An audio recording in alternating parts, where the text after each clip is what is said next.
The guy I'm going to talk to is Steve Jackowski. He and Daniel Berger have done a book on the history of Chicago television. And these two guys have worked very closely with the Museum of Broadcast Communications in Chicago to develop this book. As they say here, the airwaves in Chicago have been home to a wealth of talented performers and iconic programs that have made the city one of the country's greatest TV towns. Chicago television gives readers a front row seat on a journey through the first 50 years of Chicago television, filled with familiar faces and forgotten friends. I really enjoy talking to Steve about his new book. I love television history. I grew up in New York, and New York obviously has a very unique broadcast history, just like Chicago does. So this is a chance to learn about another city's TV history. This is a book that, whether you grew up in Chicago or not, I think would make great reading. So I'm going to get to this right now. And this is part of our Arcadia Author Spotlight here, Arcadia Publishing Spotlight, here on the Pop Culture Road Trip. My name is Chris Epting. I hope you enjoy this, and I'll be back in about 10 minutes or so. Thank you for listening. Steve, talk a little bit about what inspired you. I mean, I know you grew up in Chicago. You presumably were a big fan of Chicago television. At what point did this book seem like a good idea? At what point did you think it was right to really begin amassing everything into a book form? Well, I think the time was always right for it. As far as my involvement, like you said, I was very interested in Chicago television just about all my life. And Arcadia Publishing had approached the Broadcast Museum about putting together a book on early Chicago TV. They had recently done one on Cincinnati television, which I saw, which was just amazing, and it was a great book that they had put together. And so they wanted to do the same thing in Chicago. Mm-hmm. So they approached the museum and asked about it, and Bruce Dumont had thought that I would be a good person for that. And Dan Berger was the archives director at the time, and he was into it too. So the two of us got together, to edit this thing, and it was a great enjoyment. Just meeting people, talking with some people, and just getting all the photos together.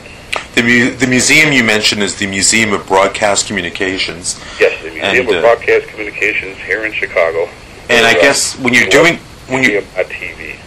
something like that with an archivist, I mean, you had access to everything, right? I mean, it really seems like you were given the green light to basically use pretty much whatever you wanted out of the archive, right? That's right. That's right. And the archives are pretty large too. We don't have everything. Unfortunately, there were a lot of shows that just don't exist anymore because they were done live, never made copies of them, and all we have are just the memories of people who worked on the shows. But I said to you before we started recording here, I'm a broadcast fan. I mean, I love television and TV history, but I didn't grow up in Chicago. I would think this kind of book would appeal to people outside of Chicago as well, right? Because the industry itself was so interesting in the 50s and the 60s in every major city. But I know Chicago, of course, and you've got some great stories in the book. But beyond Chicago, I would get something out of this book, right? Oh yeah, definitely. Like I said before. What went on in Chicago television wasn't exclusive to Chicago television. All the cities who were experimenting in TV in the late 40s, early 50s, they were all doing shows, puppets and cardboard boxes and really cheap sets because that's all they had. It was experiments. It was new. People were learning, and yeah, it's a great story to tell. Just from general broadcasting or from the Chicago side. I'm personally, I like Chicago, of course, but it's all out there. Steve Jackowski is talking about his new book that he put together with co-editor Daniel Berger called Chicago Television, just out from Arcadia Publishing. Your nickname, Steve, is the Video Veteran. Where does that come from? I mean, how is that handle appropriate for you? Well, actually, when I started ChicagoTelevision.com, which is a website that you maintain. That I maintain. The Video Veteran was actually the name of the website itself, not me. But people started calling me the Video Veteran, and I thought, well, okay. But as far as coming up with the name, when I was putting the website together, I thought, okay, I need a catchy name. And Video Veteran was the first one that came to me, and I liked it, and I just stuck with it. See, what sorts of things are in the book in Chicago television people may not have seen before, or do you think will be the most compelling in terms of the images and stories? What have you included that you really think brings the history of Chicago TV to life? Well, one of the things that Dan and I wanted to do was to find photographs that people normally didn't see, in publicity stills, and when you see other articles or stories about the subject matter or somebody in Chicago TV, most of the time you see the same pictures. We didn't want to do that. We wanted to put together a book where it had a lot of pictures that nobody hadn't seen before. The ones that I think would be most interesting to people would be the photos from the 1940s, from experimental station W9XDK, which was the forerunner to today's WLS-TV. There's just stuff during the war with the servicemen working at the studios, learning radar, because he had to turn into a radar school. And the women, there was an auxiliary staff made up of all women, because most of the men were at war at the time, and they were producers, directors, actors, and there's photos of them in the book. Wow.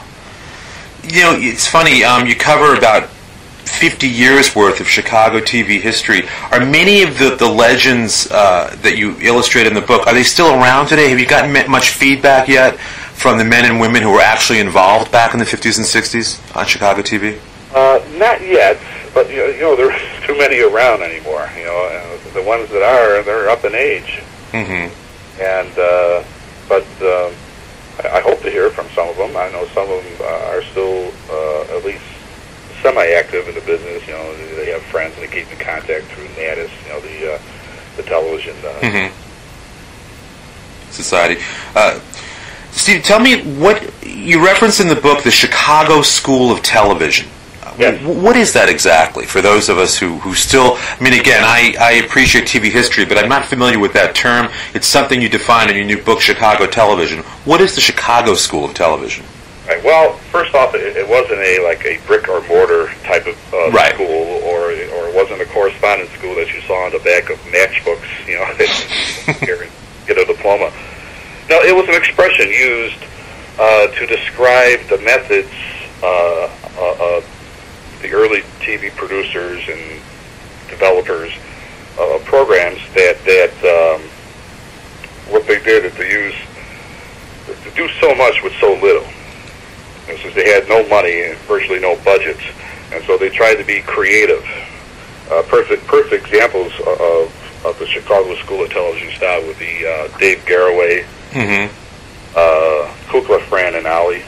So making a lot out of a little. Being efficient, yeah. Yes.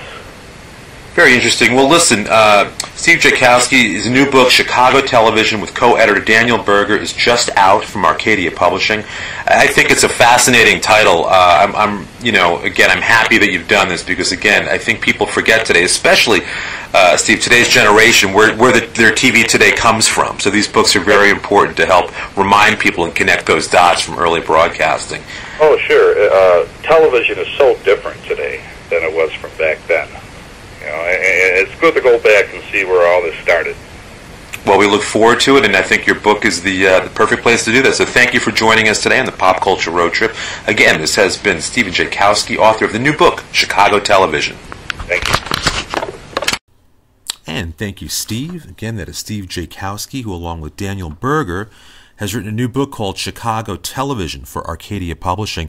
If you want to purchase that book or any other of Arcadia's 6,000 plus titles, just go to arcadiapublishing.com, and at the end of your purchase, you'll be able to enter a code word, RADIO, R-A-D-I-O. For listening to this show, you will get a 15% discount on any of your purchases there. This book or any other book. Check it out, arcadiapublishing.com, enter RADIO, 15% discount. Thank you very much to Arcadia. And that is the Arcadia Publishing Spotlight for this week on the Pop Culture Road Trip.